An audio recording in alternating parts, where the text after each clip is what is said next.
Grunden til, at foredraget hedder Vind på TV, er, at det er jo sådan, ligesom TV anses for at være toppen af mediepyramiden, og dermed måske det sværeste medie.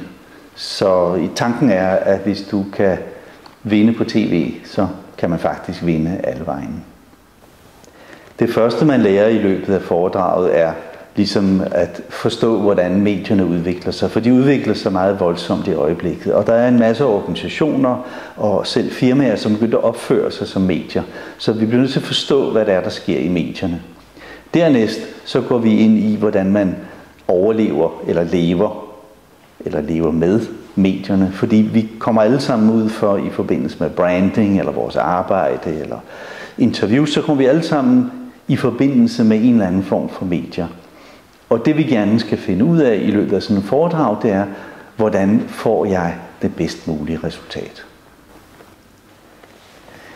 Der er nogle mennesker, som har rigtig dårlige oplevelser med medierne, og det er egentlig ikke fordi, at der er noget, de mangler eller ikke kan. Der er noget, de ikke har forstået, og i løbet af det her foredrag, så kommer vi rigtig tæt hen på at forstå, at det her i virkeligheden, det vi har med medierne, er en slags dialog. Og der er nogle sociale regler for, hvad der foregår ved et interview. Og lige så snart, at vi har forstået det, så kan vi også meget bedre leve med det. I de sidste 20 år har jeg arbejdet for medier som TV-avisen, TV2 Nyhederne, Børsen og Jyllandsposten. Så den side af sagen kender jeg rigtig godt.